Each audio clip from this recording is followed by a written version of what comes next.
ಕಾಂಗ್ರೆಸ್ನಲ್ಲಿ ಖಡಕ್ ನಾಯಕರಂತಾನೆ ಫೇಮಸ್ ಆಗಿರುವಂಥ ಶಿವಲಿಂಗೇಗೌಡರು ನಮ್ಮ ಜೊತೆ ಇದ್ದಾರೆ.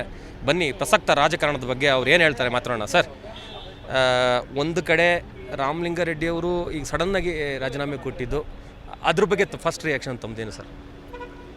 ರಾಮಲಿಂಗಾರೆಡ್ಡಿಯವರು ರಾಜೀನಾಮೆ ಕೊಡೋದಕ್ಕೆ ಮುಂಚಾಗಿ ಮುಖ್ಯಮಂತ್ರಿಗಳ ಹತ್ರ ಸಮಾಲೋಚನೆ ಮಾಡಿ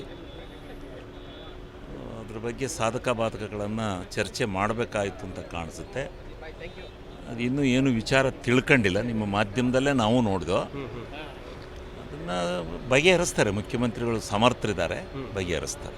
ಅಂದರೆ ಪಟ್ಟಿಯನ್ನು ಸಿದ್ಧಪಡಿಸಬೇಕಾದ್ರೆ ಎಲ್ಲೋ ಒಂದು ಕಡೆ ಬ್ಯಾಲೆನ್ಸ್ ಆಗಿಲ್ಲ ಅಂತ ಅನಿಸ್ತಾಳೆ ಸರ್. ಯಾಕಂದರೆ ಒಂದು ಕಡೆ ಮುನಿಯಪ್ಪರು ಅಸಮಾಧಾನ ವ್ಯಕ್ತಪಡಿಸ್ತಾ ಇದ್ದಾರೆ, ಮತ್ತೊಂದು ಕಡೆ ರಾಮಲಿಂಗಾರೆಡ್ಡಿ ಅವರು ಅಲ್ಲ, ಅವರಿಗೆ ತನಗೆ ಅದೇ ಖಾತೆ ಕೊಟ್ಟಿದ್ದಾರೆ, ಬೇರೆ ಖಾತೆ ಸಮಾಜ ಕಲ್ಯಾಣ ಖಾತೆ ಆ ಥರ ಯಾವ್ದು ಅವರು ಹೋದ ಸರಿ ಚೆನ್ನಾಗಿ ನಿಭಾಯಿಸಿದಲ್ಲ ಆಹಾರ ಖಾತೆನ, ಅದರಿಂದ ಚೆನ್ನಾಗಿ ನಿಭಾಯಿಸ್ಯಾರೆ ಅಂತ ಈ ಸಲ ಅದನ್ನ ಕೊಟ್ಟಾರೆ, ಚೆನ್ನಾಗಿ ಮಾಡಲಿಲ್ಲ. ಇದ್ರ ನಡುವೆ ಸರ್ ತಾವು ಕೂಡ ಸಚಿವ ಆಕಾಂಕ್ಷಿಗಳಾಗಿದ್ದೀರಿ, ತಮ್ಮ ಭಾಗದಿಂದನೂ ಕೂಡ ಸಾಕಷ್ಟು ಪ್ರಯತ್ನ ಪಟ್ಟಿದ್ದೀರಿ. ತಮಗೆ ಖಾತೆ ಸಿಗುವಂಥ ಭರವಸೆ ಇದೆಯಾ, ಹೇಗೆ ಸರ್ ಅಂತ? ಖಾತೆಲ್ಲ ಮಂತ್ರಿಗಿರಿ ಫಸ್ಟ್, ಆಮೇಲೆ ಖಾತೆ. ಮೊದಲು ಮಂತ್ರಿಗಿರಿ ಕೊಡಲಿ, ಆಮೇಲೆ ಖಾತೆ ಯಾವ್ದಾರ ಒಂದು ಕೊಟ್ಟೇ ಕೊಡ್ತಾರೆ.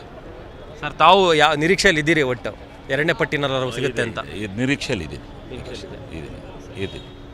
ಇವಿಷ್ಟು ಶಿವಲಿಂಗೇಗೌಡರು ಅವ್ರ ಮಾತು. ಯಾಕಂತಂದರೆ ತಾನು ಕೂಡ ನಿರೀಕ್ಷೆಯಲ್ಲಿದ್ದೇನೆ.